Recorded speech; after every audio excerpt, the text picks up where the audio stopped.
ጂጂ ባቡቲ ከመጀመሩ እንደዚህ አይነት ቤት ሰራው ደሃ ቦርኮ አይደል እንዴ? ዞር ቤት ከዚህ ጋር ቆይ ምንድነው? ሰው መተኛት አይችልም? የቤቱ ባለቤት እኮ እኔ ነኝ። ትጮዋለህ እንዴ? ከፈለክ መውጣት ትችላለህ።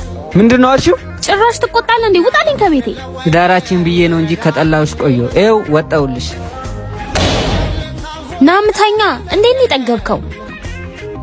ስሚ ይሄንን ቀን እንዳትረሽ። አንድ ቀን አገኛለሁ። እሺ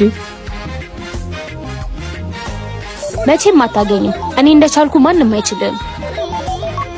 ሄሎኒ ፍቅር ወይ ፍቅር ያ ልጅ እስካሁን አላበረርሽም እንዴ? አረ በእናትህ ኬክ ጠመመብኝ። የኔና ያንቺ ፍቅር አይሻልም? ምን ላርግሽ? እኔ ምንድነው ማድረግ ያለብኝ? እና የሆነ ሰበብ ፈልጊ ነበር። ያው አይኔ ቆንጆ እንደምንምማ ለማስወጣት ሞክራለሁ።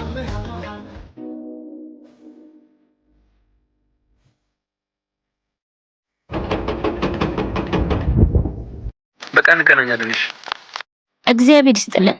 አረ እንደዛ አይደለም ልጄ። ታዲያ ምንድነው? የባቡቲ ቤት እዚህ ነው። ሂጂ ወደዛ። ባቡቲ የሚባል ሰው አላውቅም እኔ። አይ አልተሳሳትኩም ልጄ። እንደነገሩኝ ከሆነ የባቡቲ ቤት እዚህ ነበር። ይልኝ እስቲ ጂጂ ባቡቲ ከመጀመሩ እንደዚህ አይነት ቤት ሰራው ደሃ ቦርኮ አይደል እንዴ? ዞር ቤት ከዚህ ጋር። እማ ወይ ልጄ እቺ ናት እናትህ? አው እናቴ ናት። እንደዚህ አይነት ሰው መስለኝና ኦርኬስትራ ልንሰድ እናውጣ። ምን አልሽ አንቺ ባለጌ? ተዋት ልጄ። እራሽ ባኖርኩ ልመታኝ። ና ልጄ እህትህ ሎተሪ ደርሷት ብር ልካለች። እሷን ተዋት። እናቴ እውነት ነው ልጄ። ለዚህ ነው እዚህ የመጣሁኝ። አንተ የምትወደው መኪና እገዛልሃለሁ። ና። ከየት ነው የምንገዛው? አብሪ ሞተርስ በኢምፖርት ኤክስፖርት በሕክምና 18 ዓመት በላይ ልምድ ያለው መኪኖቹን በማስመጣት ከዛ ነው የምንገዛ። ሜላ እህት አሁን እንሂድና እንግዛ። ባቡቲ ነስ ብር ስታገኝ እንዳትከኝ።